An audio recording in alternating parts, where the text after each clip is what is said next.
What's going on, guys? Welcome back to Lords of the Fallen. Today we have a new build guide for you we can put together in the early game. This is the Big Bonker. If you're interested in strength-based combat centered around large weapons that hit really hard, this is the place for you. I will be showing how to get all of these items exactly, as well as showing two separate weapon options you might want to go for later on in the game. This is the Mega Big Bonker build and how you can put it together. For the class, you want to select the WARWOLF. This is a barbarian type look that starts off with a really high amount of strength. As a big bonker, we only know how to pump strength and health, and that's what we'll be doing. This class also starts with a decent amount of stamina that you'll want when using larger weapons. Then you get a really solid throwing item and a decent longsword, all of which can carry you through the first few areas. The first item you want is your Umbral Eye. The only one worth anything early on is near the windmill vestige, which is also near the stamina ring. Go Umbral there and you can just jump down into an area with a corpse that holds the Umbral Eye of the betrayed. Be sure to socket this once in the main hub at Molehue and boom, 2 lantern charges. There ain't really much better than that right there. To get the first major set of upgrades, you want to clear out everything until you reach the main hub. During this time, do not use any of your vigor or souls to level up stats. Instead, save every single one that you get. If you do this and use the extra items in your inventory, you'll have about 1300 vigor. Head over to the NPC in the golden armor and purchase two separate things, the Pilgrim Key and the Ring of Duty. Now, the ring is a very solid option that increases vitality and endurance by 1. Which will be increasing throughout the game pretty much exclusively, so the ring makes sense. Then you have the Pilgrim Key, which yes, is very expensive. However, it grants us 2 major upgrades in the early section of the game that I feel is definitely worth it for strength builds. The key is given to you later on, but buy it early and your strength build gets both decent armor and probably the best amulet for you in general.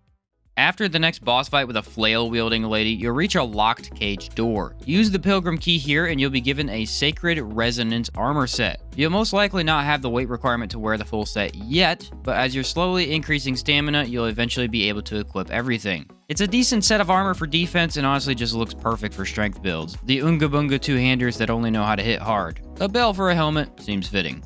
Now you want to make your way to the blacksmith. This is right before the next minor boss fight and you'll need to progress through a decently large area first. Once there, you want to free the blacksmith as usual, but afterwards you don't leave and instead open up the door on your left. This is only able to be opened with the Pilgrim Key we bought. Do not fight anything beyond this door. It is borderline impossible to defeat the enemies here because you're really low level and they're real high level. Instead, run past them all and grab the item behind them. This is the Warrior's Claw Pendant, which increases your physical damage and defense. You can use this for the rest of the game, and when just pumping strength, it helps both your damage and your survivability by a noticeable amount.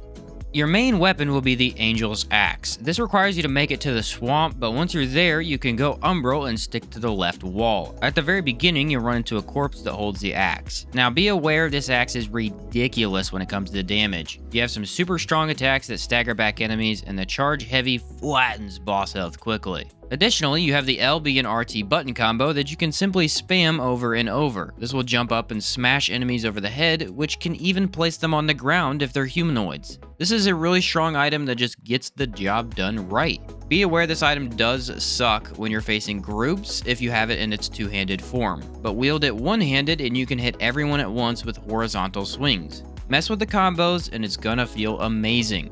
Unfortunately for me, I was not the biggest fan of this weapon for boss fights. It's good, but not my favorite. So I'll show you the next best option once we get there, but if you do get used to the Angel Axe, it's definitely a monster. There's a shortcut you can open up in the swamp that leads directly next to the vestige. Stick left after you find the axe and you'll find it. If you head for the vestige through this shortcut, you can jump straight down and into some jungle bramble here. Behind this spot is the Curse Worm Ring, which increases your agility and strength stats by 1. The agility stat doesn't matter here, but the strength stat definitely does, upping our damage and getting us closer to later game strength weapons if you want to use those later on. And luckily, it's not hard at all to get to this ring for an easy upgrade.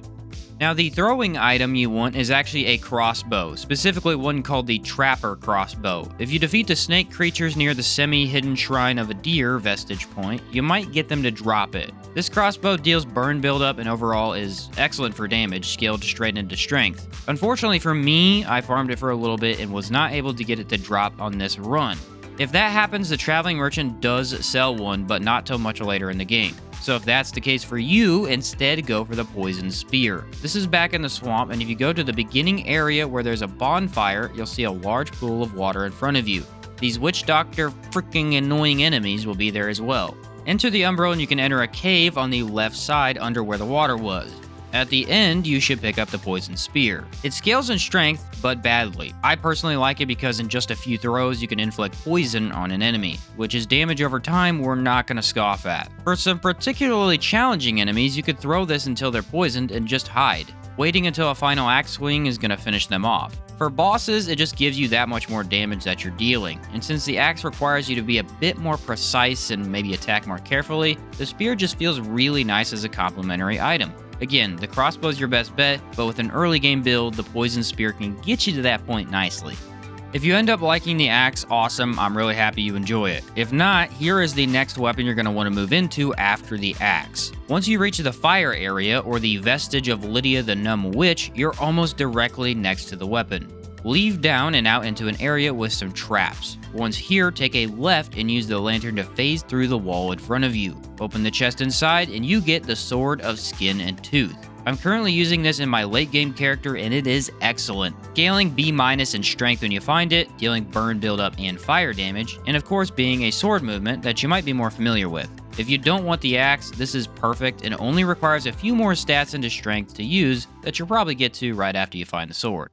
In the end, you should have about 30 strength, 30 vitality, and 15 endurance at this point. Keep upping endurance just enough to stay in the medium role and move around nicely. Everything else goes into strength and health pretty equally. You should be relatively tanky while also dealing very nice damage with weapons that hit hard. The axe in particular just chunks health if you can charge the hits up. At about level 45, this is pretty darn early to have a full strength build setup, and you should be good to go fight some demonic beings after this point. There really isn't a how to play section here because it's unga bunga. Hit big enemy with biggest stick you find, and things will eventually work themselves out. Hopefully you enjoyed this video and maybe it gave you an idea of how to get a strength character going. I think the bigger weapons have a lot of potential if used correctly, but do be aware they feel a bit different and will take a second to get used to, especially the axe. Other than that, like the video if you want to support me, and I'll catch you next time.